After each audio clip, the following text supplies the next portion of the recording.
Hello everyone, my name is Neeraj Kumar Chaturvedi and I welcome you all to my YouTube channel English for All. Friends, last के video में हमने कुछ ऐसे words को discuss किया था जिनके बारे में इंग्लिश लर्नर्स को काफ़ी कन्फ्यूजन रहता है, चाहे वो प्रोनाउंसिएशन हो चाहे यूसेज की बात हो। इस वीडियो में भी हमने कुछ ऐसे ही नए वर्ड्स के बारे में डिस्कस किया है जिनके बारे में काफ़ी कन्फ्यूजन रहता है। तो हमें अपनी वोकेबलरी स्ट्रॉन्ग करनी है। इंग्लिश लर्निंग में ये एक बहुत इंपॉर्टेंट स्टेप है। तो इस वीडियो को आखिर तक देखिए, समझिए। अगर पसंद आए तो लाइक करिए, इसको शेयर करिए और मेरे चैनल को सब्सक्राइब करना ना भूलिए।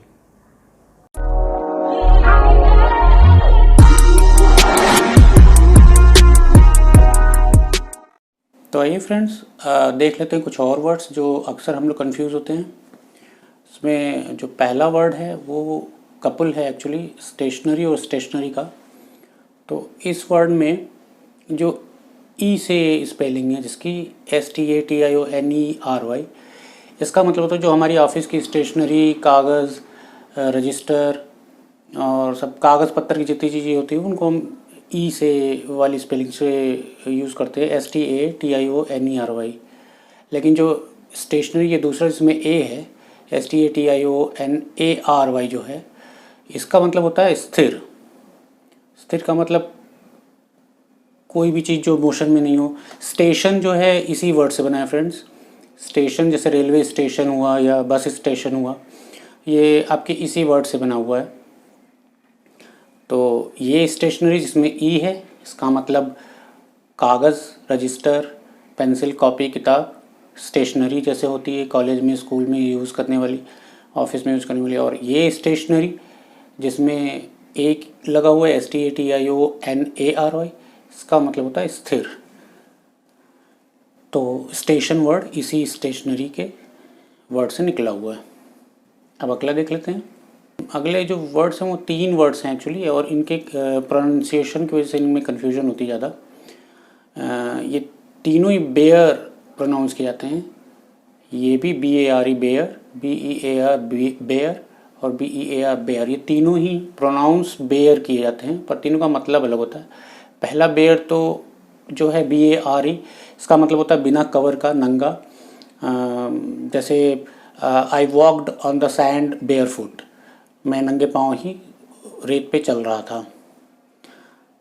और ये बेयर जो है इसका मतलब बालू, आप जानते ही हैं। बहुत लोग इसको बियर प्रोनाउंस करते हैं। बियर मत प्रोनाउंस करिएगा भालू के लिए।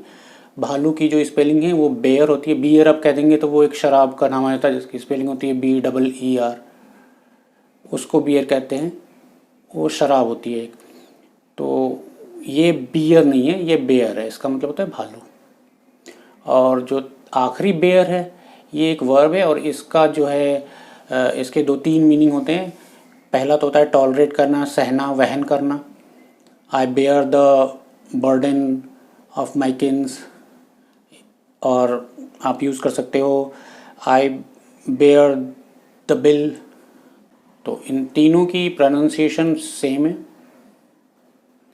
बट पहले वाले बेयर का मतलब है बिना कवर के, नंगा, जो अनकवर्ड कोई चीज़ रखी हो, कोई बिना कवर के हो, बेयर। दूसरे बेयर का मतलब होता है भालू। तीसरे बेयर का मतलब होता है सहन करना, वहन करना या जन्म देना। जो ये आखिरी वाला बेयर होता है जिसका मतलब होता है वहन करना या सहन करना या जन्म लेना, इसके तीनों फॉर्म होते हैं, बेयर, बोर, बॉर्न। होपफुली आपको समझ में आ गया होगा। अब आगे बढ़ते हैं।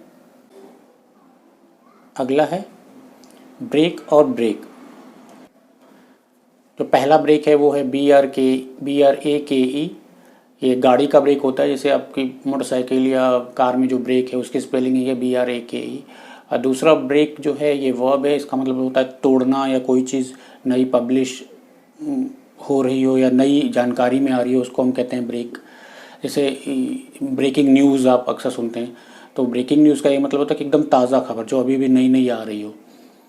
नेक्स्ट है कास्ट और कास्ट। पहला जो कास्ट है उसका मतलब है थ्रो अवे या फेंक देना, फेंका जाना, फेंक लेना। और दूसरा जो कास्ट है जिसमें एक एक्स्ट्रा ई लगा हुआ है, इसका मतलब होता है जाति। He was Brahmin by cast.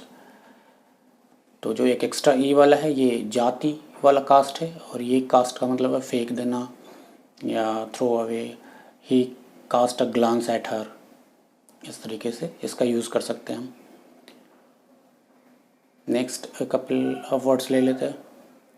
ये फ्रेंड्स बहुत इम्पोर्टेंट वर्ड का कपल है।